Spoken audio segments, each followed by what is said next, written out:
This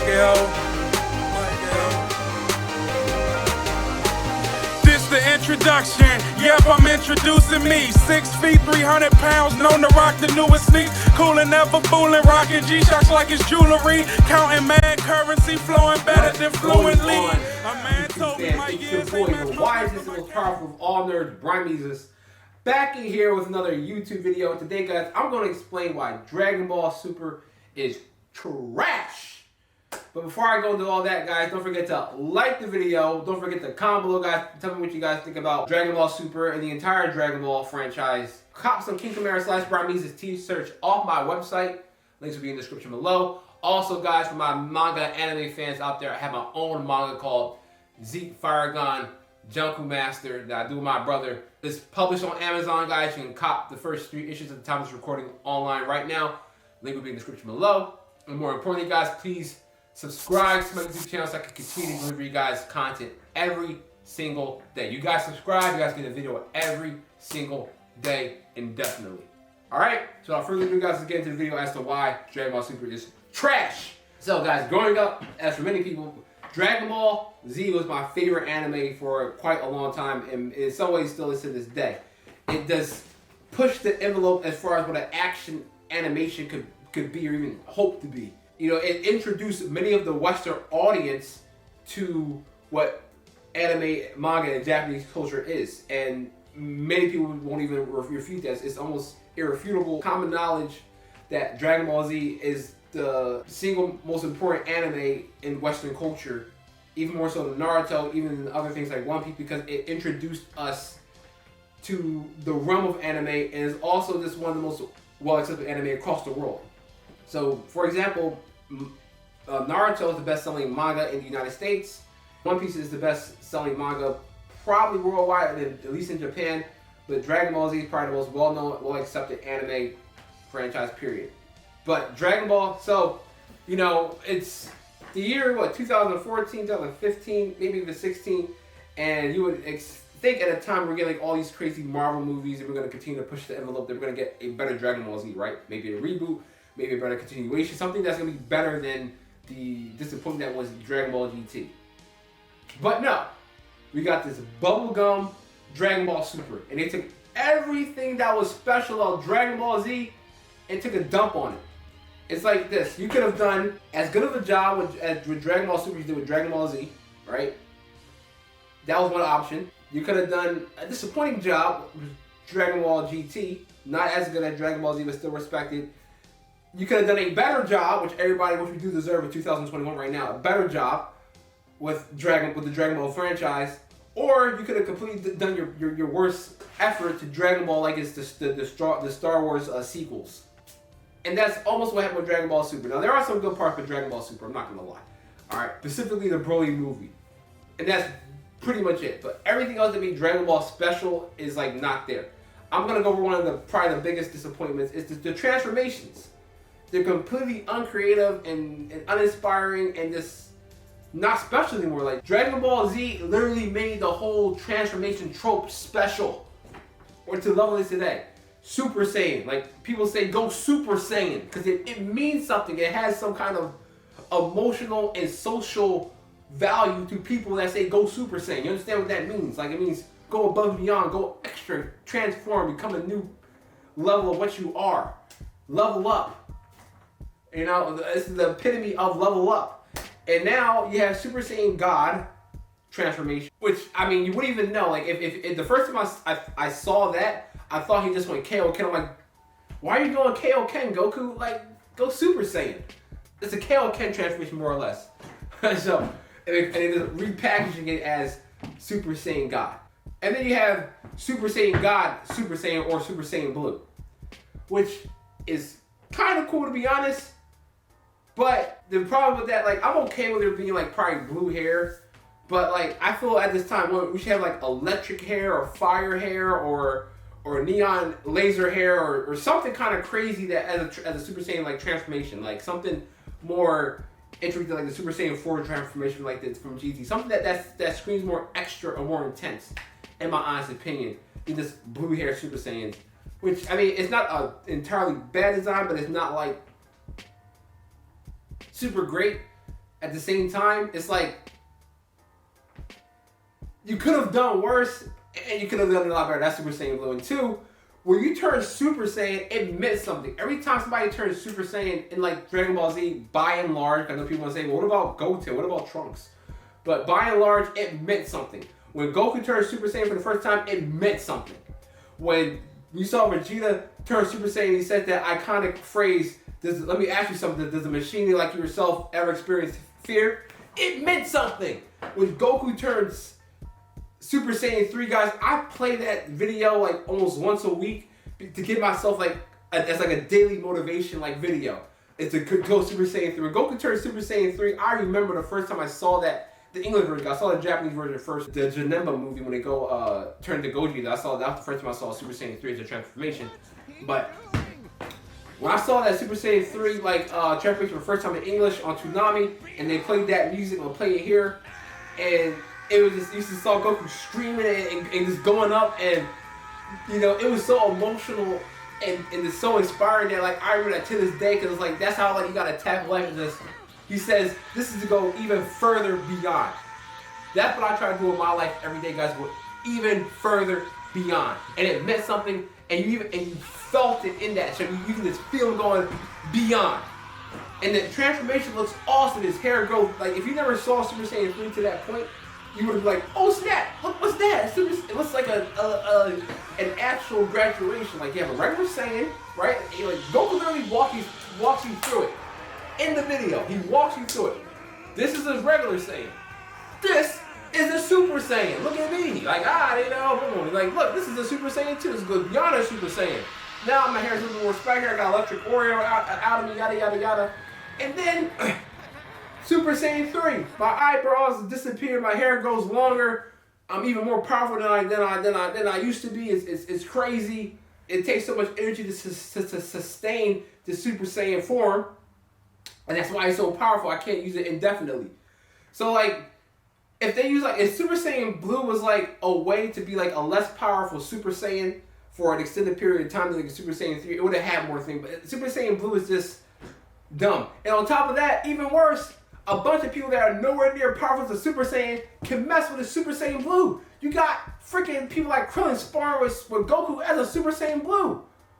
Like, it wouldn't even make sense for him to even turn a Super Saiyan. It wouldn't make sense for him to even turn to a Super Saiyan 3. How are you keeping pace with a Super Saiyan Blue? How? You know?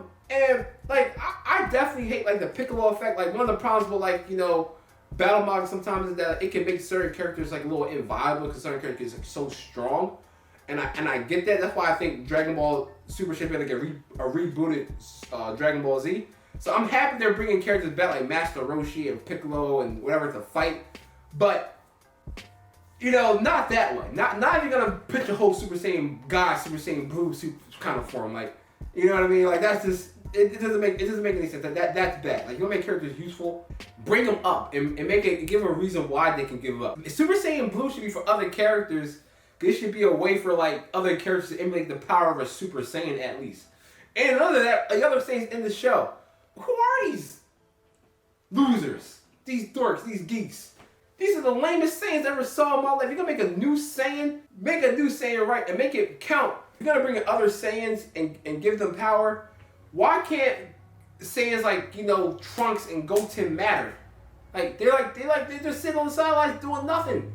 And then, okay, they said, well, what about Future Trunks? Future Trunks is sad. Because Future Trunks get like a brand new form, Deus Ex Machina, Super Saiyan Trunks form. That's like an in-between a Super Saiyan 2 and a Super Saiyan Blue form. Which literally makes 0 sense. It's an unexplained form that's exclusive to Trunks. Like it's the legendary Super Saiyan form from Broly or something. It makes 0 sense. He just has it. Boom. He skips all the Super Saiyan 2 and the Super Saiyan 3 transformation, goes straight to a Super Saiyan Blue form that's as powerful as a Super Saiyan Blue form. For no reason. And on top of that, the transformation was, it felt like, I didn't feel it. Like, look, I'm going to show you, here's the transformation from the original Future Trunks turning Super Saiyan for the first time. Oh gosh, no. What did they do to you, Gohan? You were my best friend. You were everything to me.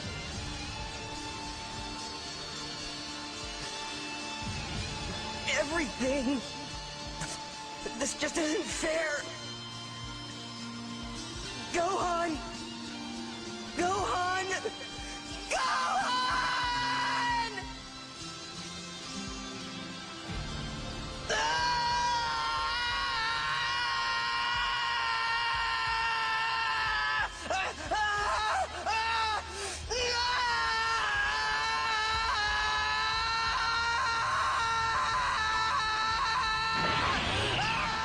And here's him turning Super Saiyan as in Dragon Ball Super.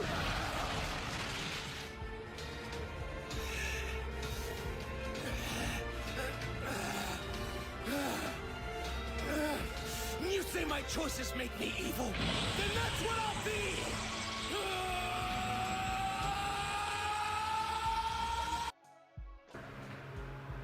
It's like you don't feel it. You just don't. The emotion's not there. The urgency's not there. And that's another big problem with Dragon Ball Super. Dragon Ball Super, the urgency is just not there. You don't feel like you're in any kind of danger that anything's gonna happen. Like I can remember watching the Android series when I was 9 years old, and I was scared. Android 19 gave me nightmares. They play that one music, that clown music, I'm gonna play it here, and you see him just turn up the town, and I was scared. But I was like, you know what? It's all right. It's all right, because Goku's here. He gotta do it. Super Saiyan Goku. You don't want that kind of smoke. And then you see Goku, Super Saiyan Goku get his ass beat, and it's like watching your dad get his ass beat. And I'm like really scared. It's like watching your dad get beat up. Even though Goku was sick and whatnot. And you see this hero, this Japanese Superman supposed to come through and save the day, and all hope is lost. And it's like, oh no, Goku's down. What are we gonna do? And then Vegeta shows up. And then Vegeta also gets his butt whooped by a girl. By a girl. And these androids wipe the floor, the whole Z fighters. It's like, what are we gonna do? Goku's down, he's sick. Super Saiyan Vegeta can't cut it.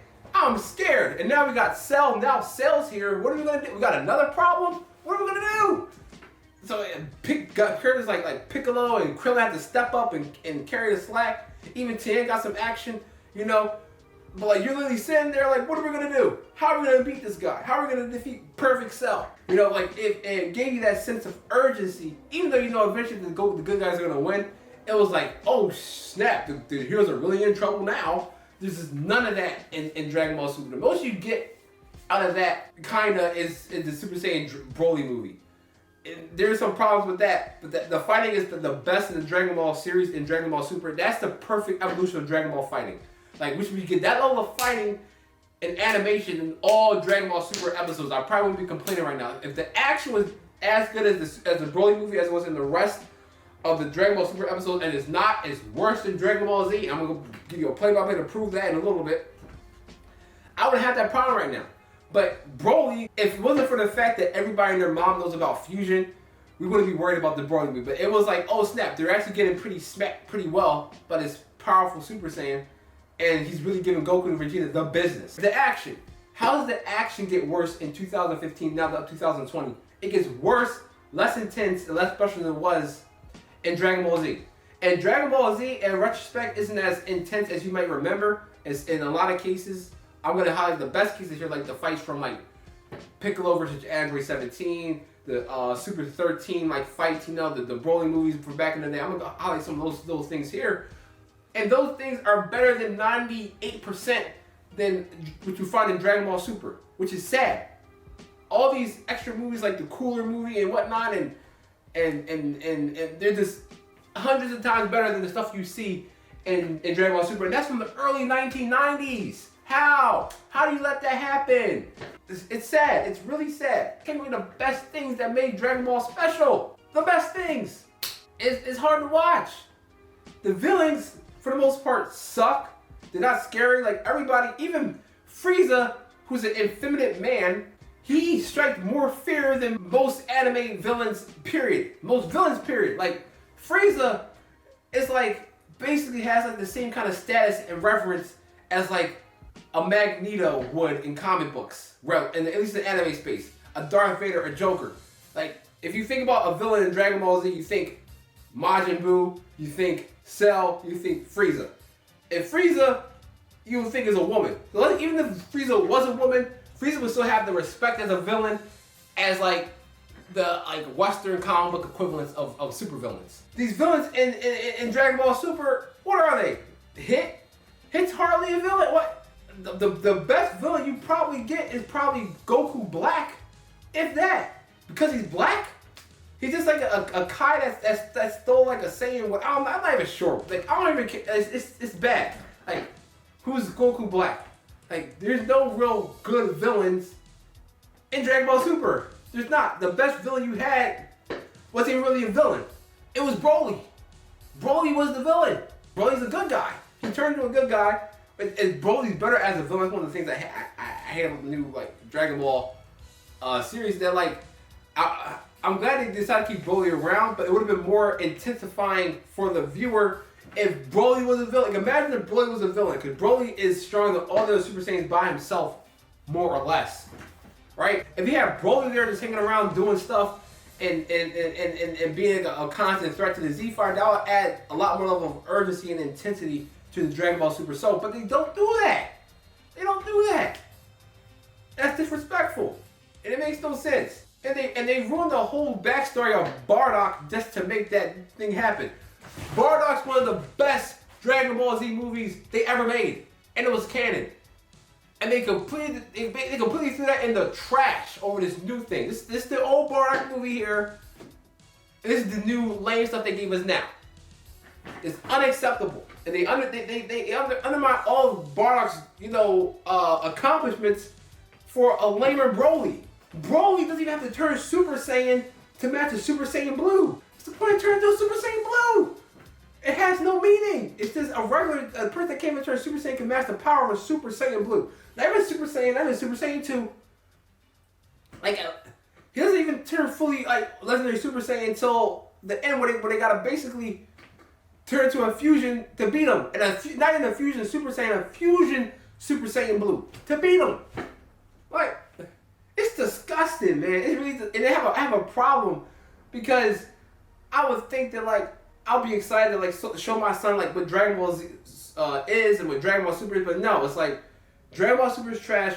It's better in the past, and I hate nostalgia by any means, guys, but it is. It is. I'm having a headache just talking about it, guys. If you're still here watching this video, God bless you, because I'm hurt. I'm actually hurt. I'm really hurt, and I'm really disappointed because I really hold Dragon Ball Z to a high esteem. Dragon Ball Super is the reason why Dragon Ball Z isn't my favorite anime of all time anymore. That's it. Also, spoiler alert, I'm gonna do a couple anime top 10 favorite anime videos in the future, guys. So anyway, guys, that's gonna wrap my video. Don't forget to like the video or dislike it if you're a loser that actually likes Dragon Ball Super. Don't forget to comment below, guys. Tell me, guys, why you do or do not like Dragon Ball Super. Cop some t-shirts off my Teespring, please, guys. Don't forget to support my manga, Zeke Firegon. Cop the issues off of Amazon. Don't forget to follow us on Instagram and Facebook. And most importantly, guys, subscribe to the YouTube channel so I can continue to deliver you guys content every single day. It's your boy, Brimezus, the wisest and most powerful of all nerds. I will see you guys next time.